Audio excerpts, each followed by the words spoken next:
Michael. They both are from Munich Munich CCC hackerspace, and they have yet another talk about lockpicking, I guess. And this time it's about Bluetooth lockpicking of hotels, which I find very interesting. So give a big round of applause for Ray and MH. Hey.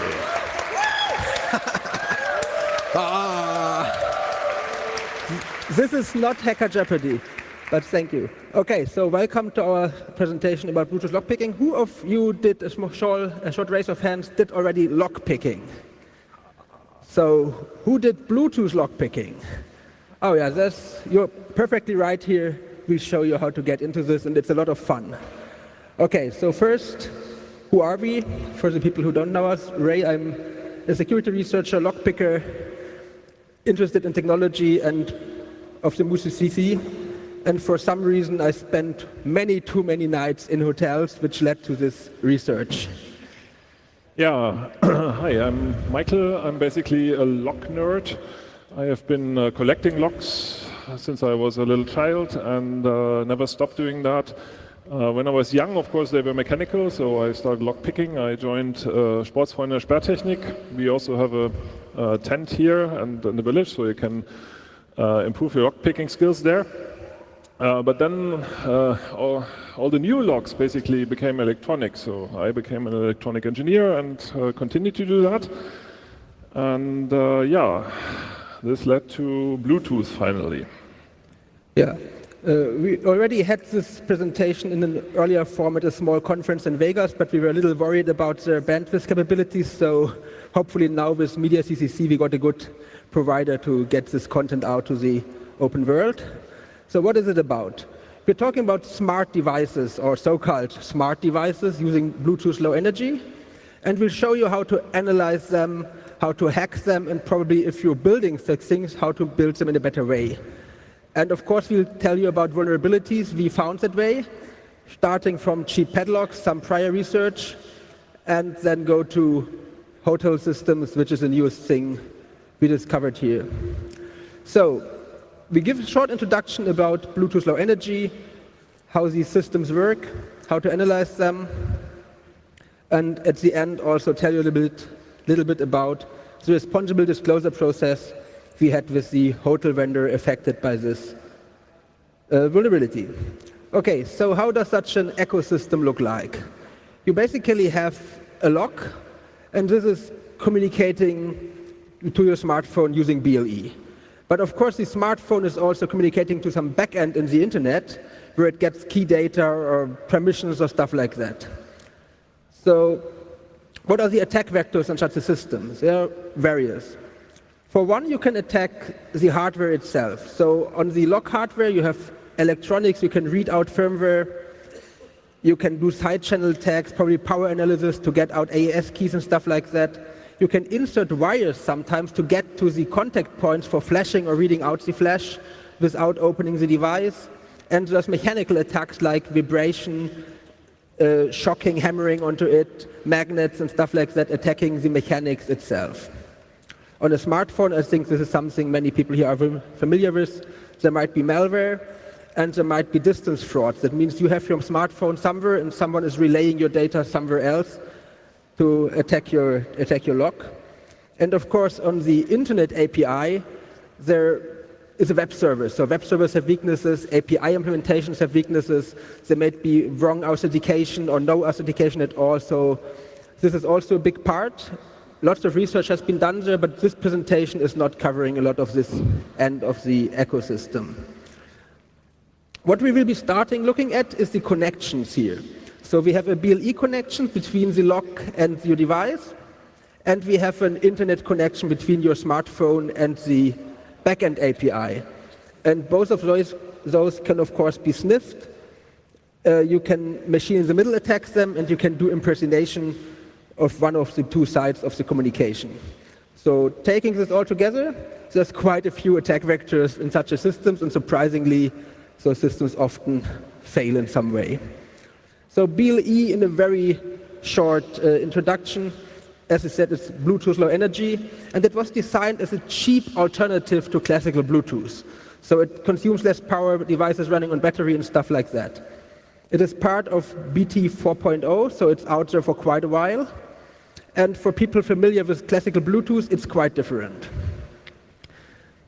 So the use cases are mainly devices connected, so-called IoT, but usually they don't have an own IP address. They communicate with a smartphone or other device having an IP address. So the various things like locks, light bulbs, we heard about sex toys, I think at Congress, heart rate sensors, stuff like that is using BLE. But what's about the security of BLE? I think there's also a lot of prior research on this. One of the first papers on the WOOT 2013 conference was called "With low energy comes low security," and that's basically true. So there are secure options like an out-of-band or BT 4.2 elliptic curve pairing, but they are very uncommon.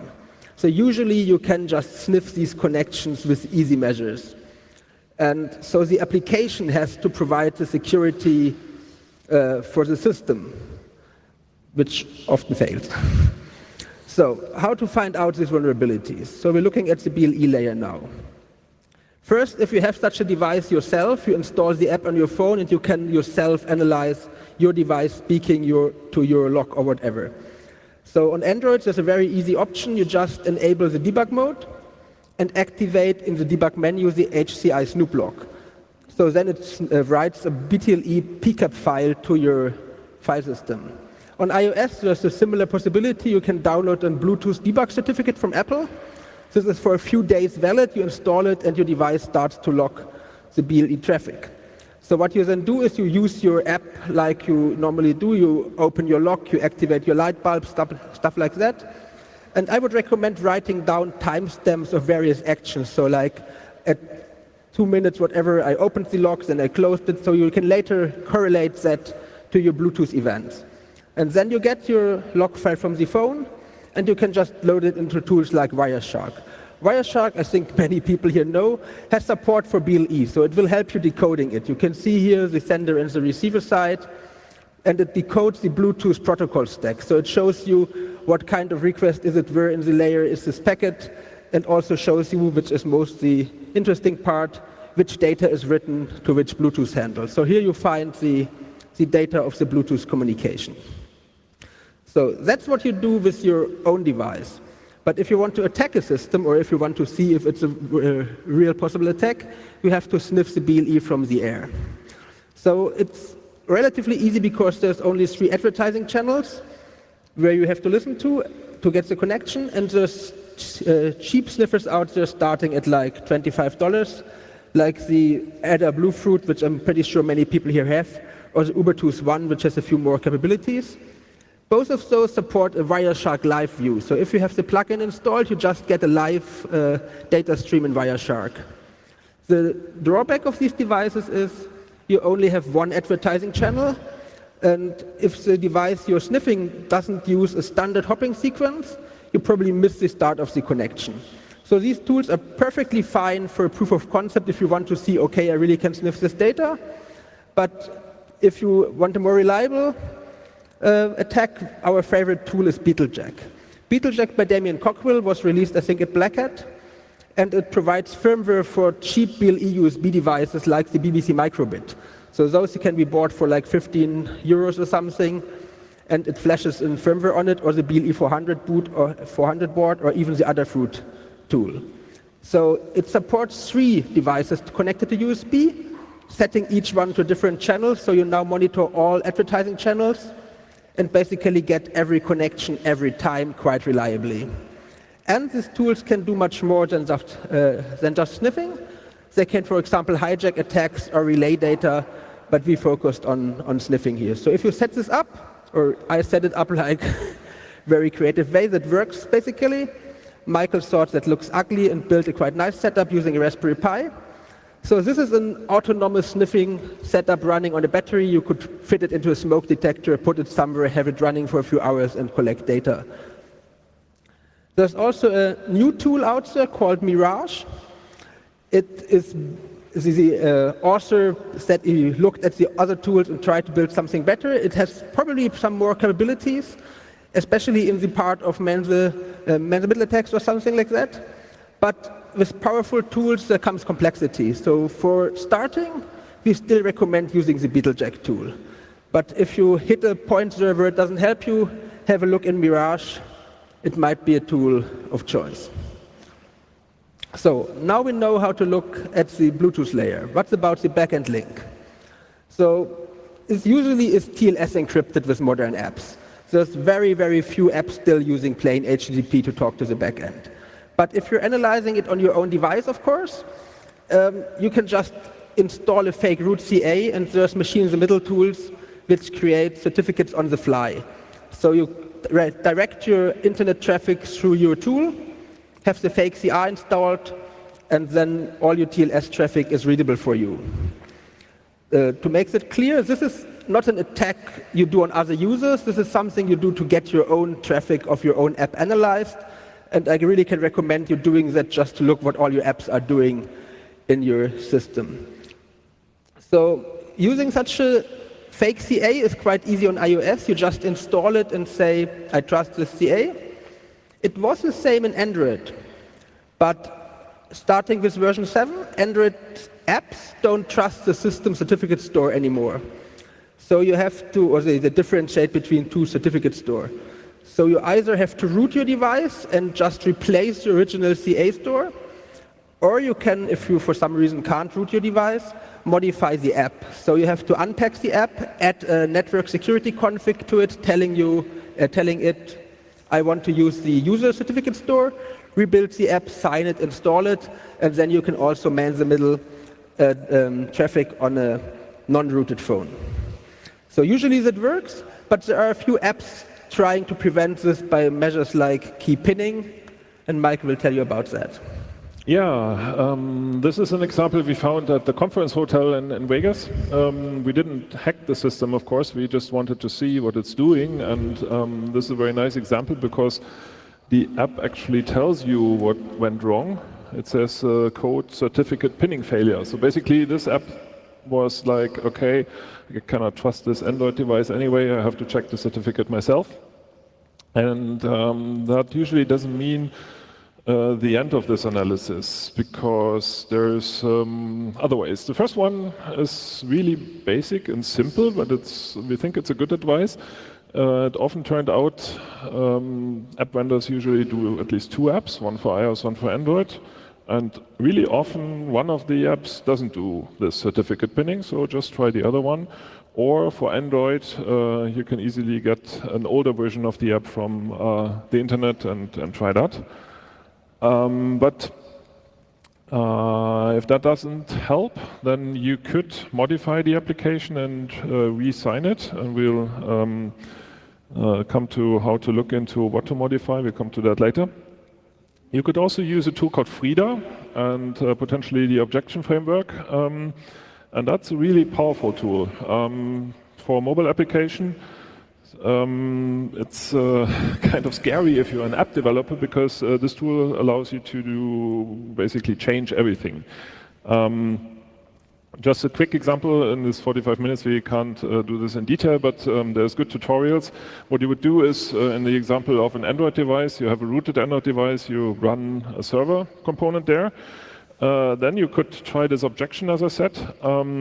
Here's an example, I think it was the MasterLock BE app, where you just use objection and type in Android SSL pinning disable, and you would get that. If not, I mean, if objection doesn't help, you would have to analyze the app. You would have to write a small JavaScript file, like shown here. And, well, this basically overloads the check method of the OK HTTP framework, and it always just returns and does not throw an exception, and it logs out something. And in the end, you will basically, at the bottom, you see one of the tools showing, well, the traffic. In this case, you see the non-encrypted traffic. So our opinion is it may be nice to protect the user from a rogue CA that somehow got installed on the device, but if you want to do a secure protocol, that's much better than trying to hide it through this method. don't rely on SSL pinning. People will be able to analyze it. Okay, now when it works, there's tools you can use. For example, on the Unix command line, you can use the mitten proxy.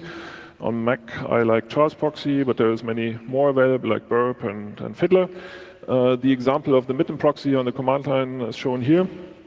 You can see a flow of the messages, and you can scroll up and down.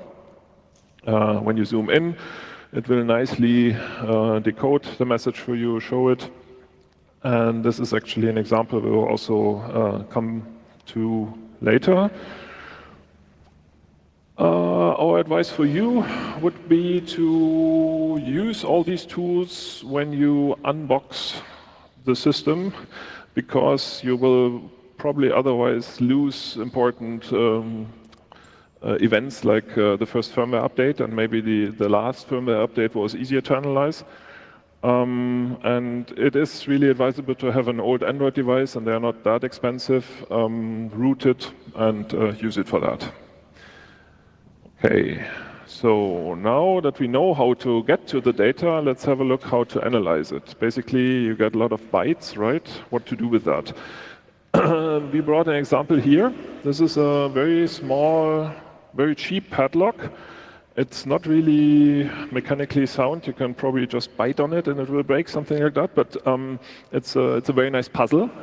It's cheap. You get it for not much more than $10 from Amazon or from Alibaba or something like this. And it's a nice puzzle. Basically, you can spend a weekend analyzing it. Interesting enough, we found that this company sells other locks, for example, bike locks. And there is our friends from Radforschung. They do the bike sharing system here at the camp.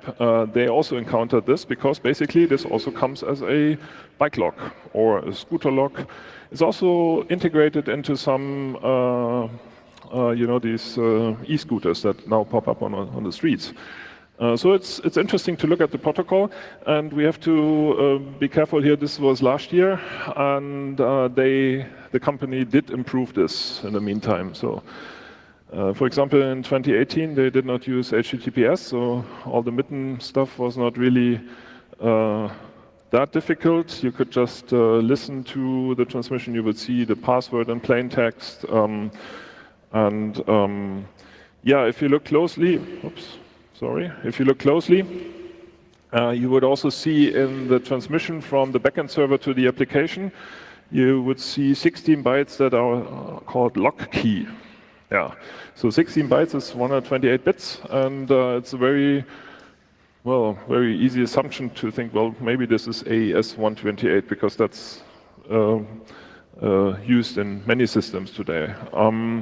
So when we looked at the Bluetooth traffic on the left side of the image between the lock and the smartphone, initially it was all random. You just saw randomly looking bits. So you couldn't find out anything. But then we just had like a lucky shot on this and used AES decryption. You find even online tools to do that. And now it doesn't look random anymore. If you look at this closely, you see many zeros, and this is obviously not encrypted. So we got the right way to decrypt it with a lock key from the backend. And then, what do you do? How do you find out more about this? Basically, to analyze that, you open this lock several times and record several sessions, compare them. And here we underlined bytes that are of interest. And if you do this for a few sessions, you will find some obvious pattern, like, okay, now it's requesting something, get a response. There is a session ID, in this case 4 bytes, sometimes only 3 bytes. That is always the same. And basically, this is an example where you can deduce the protocol from just looking at it for, let's say, 2 hours. And in this case, what we can see, there is a replay protection. There is a random, or nonce, basically, a random value that is created by the lock and changes every session. But as you can see, it does not change within the session, so there's no counter or something like this. And with tools that can actually hijack a connection or that do man in the middle, and you can replace and replay things, this may be an interesting attack vector. What would be the next step after you have analyzed this? You could write a software that mimics the application. We use Python for that on a Raspberry Pi. And there's BluePy, for example, as a library. And then you can basically emulate the application and try it yourself. And then you can modify small things and see what happens if I modify the session ID. Will it still work? Will the log reject it? What happens? And use fuzzing. Doing this, we didn't find any obvious weakness. Except for things like, if you share this secret key with somebody else, then you cannot revoke it because you cannot change it. But you also want to look at the whole system, of course. Yeah, maybe if somebody integrates this into scooters, do they use a different key for every scooter, or does this backend really work as you would expect it, that it does not give you other users' keys? Of course, in this case, you have to respect the laws. That was a protocol that is not too difficult to understand. What do you do if the protocol really doesn't make sense at all? Next step could be to reverse the application. This also has legal implications, so may I have to check the laws. There are certain reasons why you can do this legally protected, but check that. When you recompile an application, you get source code, and you can analyze the source code. For Android, that is not too difficult because it's Java, and Java can be recompiled rather easily. In some Android applications, there is native code, that's C++ code, and then you need tools that recompile this. There's, for example, the GIDA tool by NSA that does that, or IDA, many of you know. For iOS, it's very similar, but you have to get the application first in a decrypted way. And then you could also use Hopper, for example, to decompile ARM code. When you have that, what do? You will start searching for anchors like Android.Bluetooth. If you find something that's Android.Bluetooth get characteristic, that's where the data is sent or received from the device. You probably also search for things like AES or key. And the second example, that's a real example. If you find a key like this, 0, 1, 2, 3, 4, 5, you may want to look closer because there may other things be hidden, and Ray will come to that soon. The other thing, the one thing that often happens also is that the app is obfuscated, and even though there are symbols in the application, they are just like C0001. And that's extremely hard to read. So it is not really difficult if you use a tool that's made for that, like Android Studio for Android. In this example down there, you see there is an array. On the array, if this is null, then key data is null, is presented, and this wasn't obfuscated. So then you just replace key data everywhere, and then you go back from this anchor to getting something more readable. So on obfuscation, we have a very strong opinion. It doesn't make sense to do that. It makes review harder, but it makes review harder for people that are friendly and will do responsible disclosure. Criminals will still do that, and they will not inform the vendor, so don't do that. Do a proper, secure protocol, and then you don't need to hide it. Okay. So what did you find so far using these techniques? Yes, so a short recap of things probably already published in the past. One very easy example, also something you can try out for getting started, is a cheap padlock by the company Nbout. It has a shim-proof mechanic, so unlike very cheap locker locks from the US, you can't shim it. But the passcode is transmitted in plain text, and to our knowledge this is still the way today, so consider it a 0-day. But we assume the vendor knows he is not using encryption, so we didn't have to notify him about that. So if you just look at the transmission here, you'll find a hex string. This hex string translates to decimal. Decimal is the key you have entered for your lock in the app. You sniff it over the air, you enter this code in the app and you can open someone else's lock. So this is the quality of these Chinese locks. But I'm pretty sure this is one singular example, right? Who thinks this is a singular example? Yeah, one hand. Okay. So there was a presentation at DEF CON 2 years ago, or 3 years in the meantime, by Rose and Ramsey, and they tested 16 locks, and 12 had vulnerabilities like that one. So either you could fuzz them, you could simply read the passcode, you could replay data, something like that. Then of those 16 locks, 14 were padlocks, and 2 of those padlocks remained unbroken in this very broad approach. So these 2 padlocks were something by random we looked into closer. The first one was by the company Masterlock, and we played around with it a little. So we had a similar attack on an older Masterlock, but for sure, like building a new modern Bluetooth locks, they fixed it. So we use an attack tool which is called a so-called magnet. You might have heard about it. And it manipulates the motor from the outside. So by this movement and changing the polarity, we rotate the motor inside the lock without using the electronics at all, and your $80 padlock opens.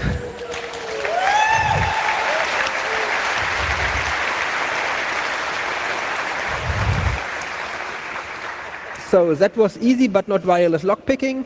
So let's look at the other one. The other one I have talked about already at this 33C3. So this is just a short recap for people who didn't see that. If you're more interested in this, just look up lockpicking in the IoT and you'll find the old presentation. So the Noki padlock was one of the first Bluetooth padlocks ever created. It was a Kickstarter project. And what I'm showing you is, of course, for the old version. They did a firmware update after our disclosure, so now this is fixed. We haven't looked into the new one more closely so. So this Noki padlock actually used 128-bit AES back then. And it also used different keys for yourself and for the friends you shared it to. Not different AES keys, but different secrets inside the lock. But the time restrictions were only enforced in the app, so that was the first weakness, but that's more like a minor weakness compared to the rest.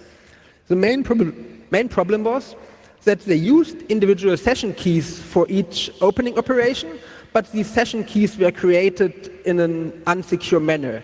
The only security relied in the secrecy by obscurity of this mechanism.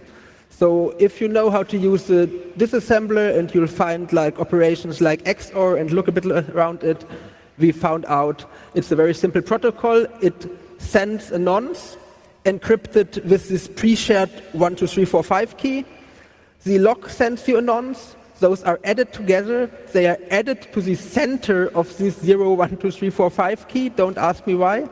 So 32 bits in a 128-bit key get changed with data you can reconstruct, and you got the new session key which is used to open the lock. So when following this, you could just break the whole encryption and read out the data.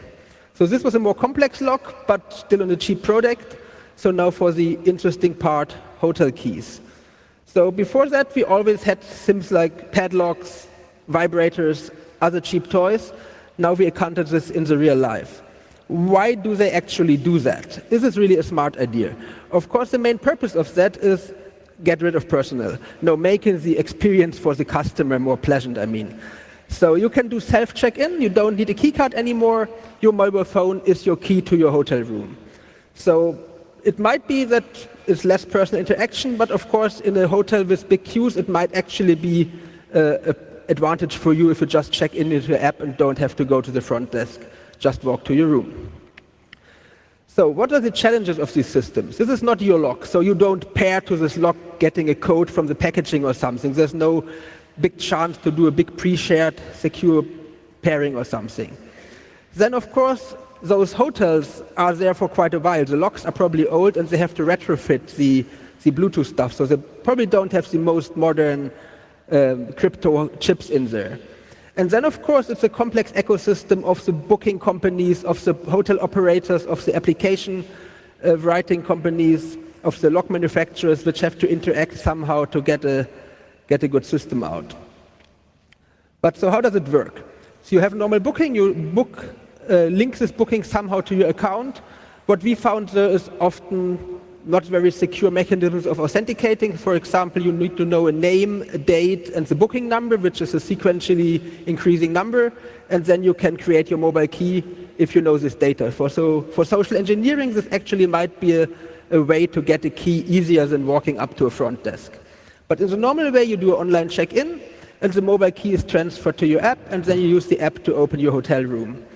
So this actually was not taken at the Black Hat Hotel. We just used the MITM proxy to replace the logo. So this is something you can also do with these TLS tools, but you open your door and the door opens, so that's the normal use case. We actually looked into this in 2 different hotels. The first hotel, we call it the Hotel H. We found a system that we did not break. We looked into it, analyzed it, and found out it was quite using cryptography. So from our perspective, it looks like the vendor has a secret key KS, which is never getting known to us as a user. The backend sends us a key for our stay K, and an encrypted version of this key K we call K star. So now our app sends to the lock K star, and the lock uses this vendor key KS to decrypt K star to K. So now, as well, the app as the lock knows the key K, and they can do securely AES encrypted communication. This is the protocol at least somehow working. We didn't find a direct attack vector, except for probably extracting the secret key from the physical lock. Like there's lots of talks about getting firmware dumped and stuff like that. That would be possible, but I don't do this in a hotel where I stay as a normal guest. So we didn't also not really experiment more into this because the system for some reason went down after our first day. So no implications here. Wasn't us. We switched to another hotel having locks by the manufacturer M. So this we found early 2019 in a quite upper class hotel, so talking about 4 stars, not really 5 stars, which uses the mobile key basically everywhere where you also can use your normal key. And we analyzed the TLS traffic and the BLE traffic. So when I do link my booking to my app, I get some data, and in this I find something called mobile key having a DT array of lots of bytes. We see only the first 5 bytes here, but it's more like 40 or something. When looking at the BLE traffic, I figured out I see all the bytes I get as a mobile key also on the air. So that doesn't really look good. Is it really just a replay attack? I looked at the data and found out, no, there's quite some handshake happening before this transmission, but after some 4-byte signature or something, the whole key gets transferred. So that didn't really look like it will withhold our analysis, but we first had to understand the other bytes happening before that. Yeah. So Michael will tell you about that. Exactly. So we did the same thing again as we did with the small padlock. We looked at this. We looked at several sessions. You just open the door multiple times, record all this. We found there is something at the end that changes, 32 bits. We made the assumption that half of this may be something like a nonce.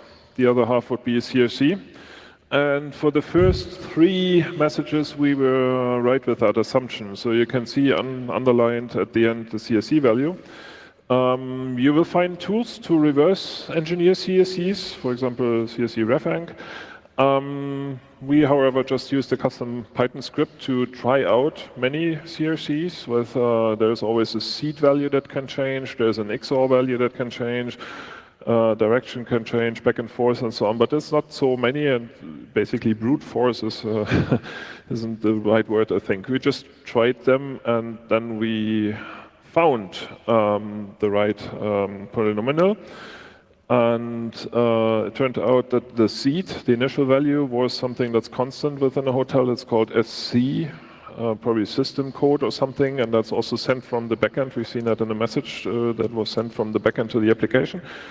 So we knew how to create the first 3 messages. You always need as a seed the last CRC. But then in the middle, the last of these CRC or whatever, we didn't know at that time, that was more complicated. There were like 6 bytes, always 0, and then 2 bytes that changed. And yeah, we had to play with that.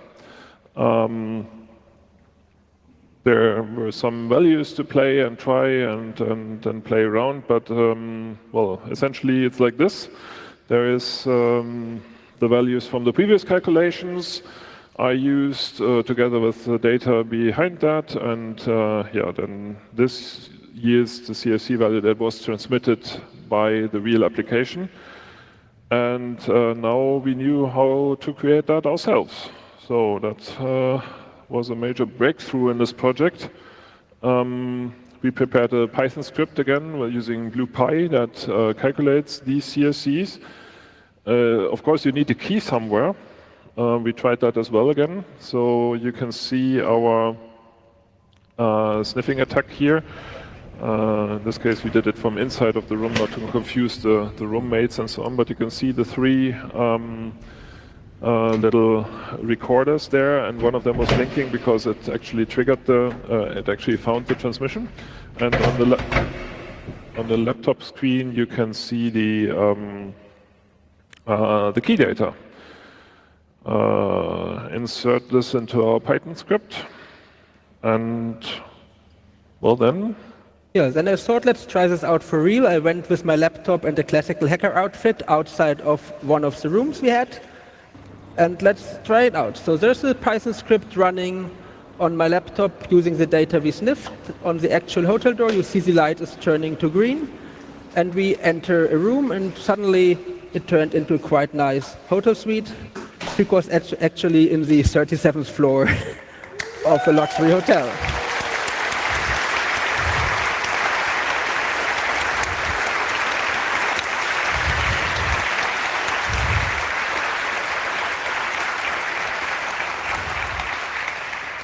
So much for Chinese padlocks.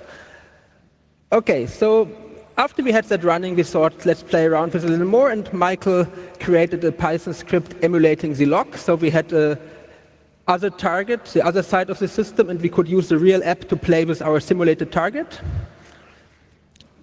And we were wondering, how big is this problem? We found this in one hotel, but we found out the names of these locks are base 64 encoded binary data that we can understand. So we could just, by looking at advertisements from BLE logs, find out if they belong to the system we analyzed or not. We found another hotel chain and a third hotel chain using the system. After booking a room in one of these chains, we found an even more simple variation of this protocol. So this basically told us, okay, this is a bigger problem, and from that we also could deduce that the vendor of these logs, called Messerschmitt Systems, a German company, is the origin of this protocol.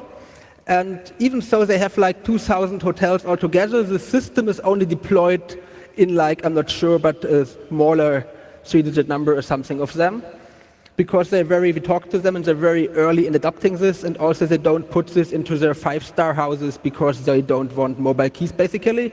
But in other houses, it's getting popular. So we thought, okay, this might be something real, and we have to find out, can it really be used in a real attack? So we know we can reliably sniff it, but where could you sniff it? Doing it at the door might be a problem because you have to know which lock you are sniffing.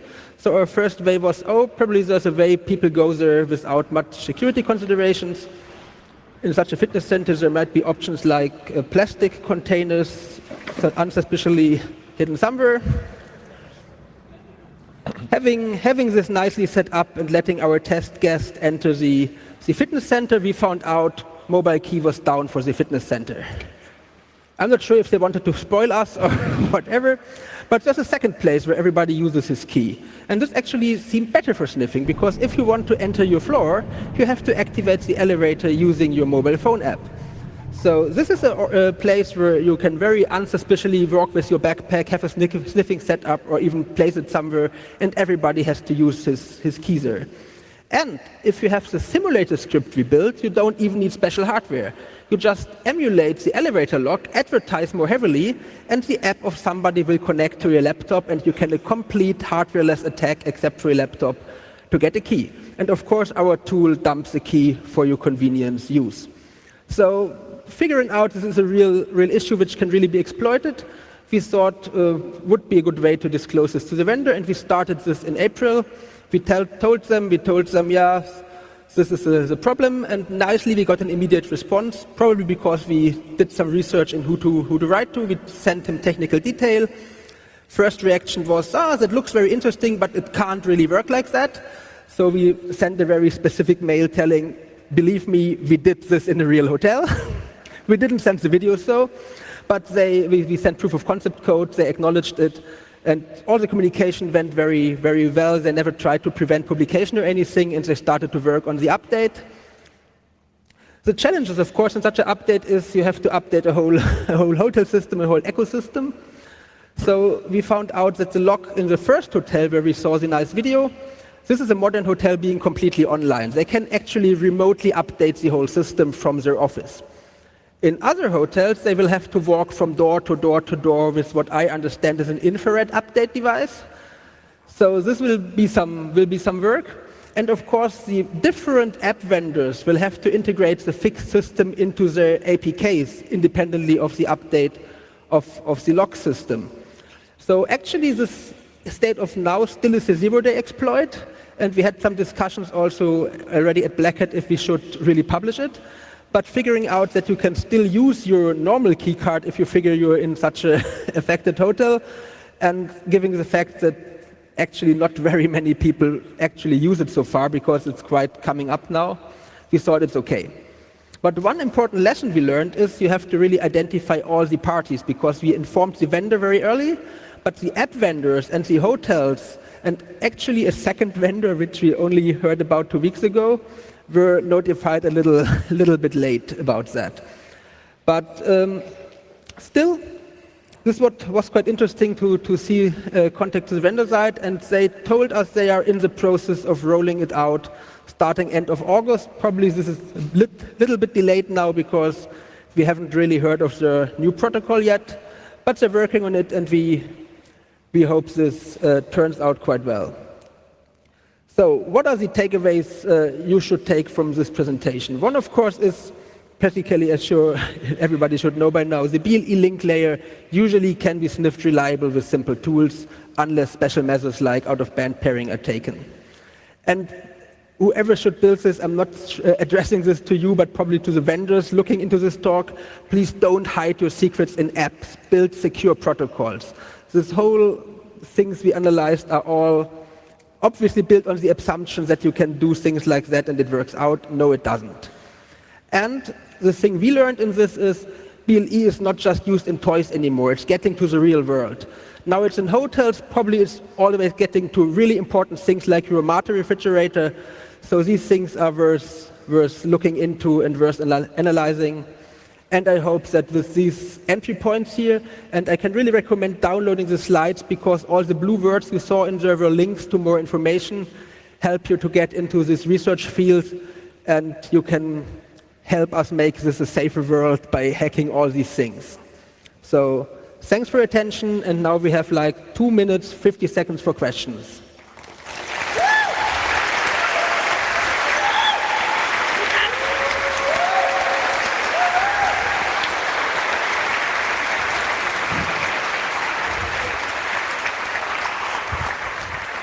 Yes, we do have time for some questions, so raise your hand if you have one.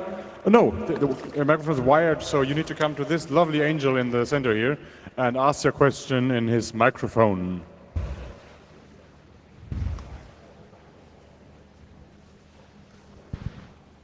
Yes, there is a question over there. Me?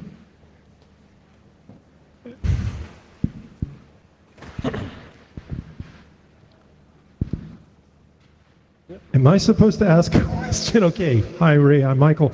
I have a question about other transports. Like, is NFC or RFID ever used in hotel door locks?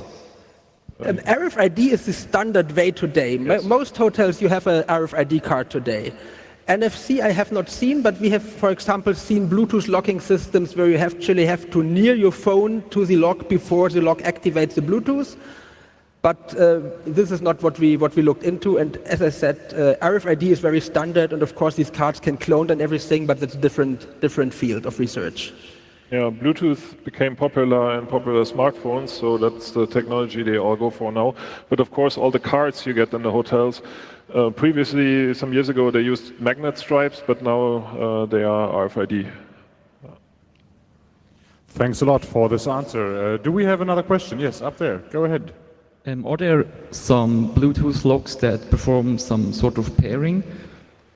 We have not seen it, and it's really inconvenient because you would have to spend too much time to do that. So basically all the lock systems, except for very few that you put on your front door, all of them use just unencrypted link layer and then do the encryption or whatever they think that's appropriate.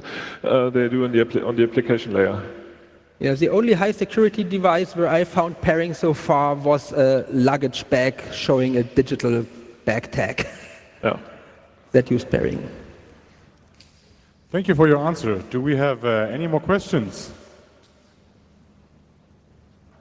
I don't think that is the case, if I'm not mistaken. Scream now. No questions on the internet? Okay. Or on the Internet of Things? No, okay. Then thank you again, and please get into hacking these things.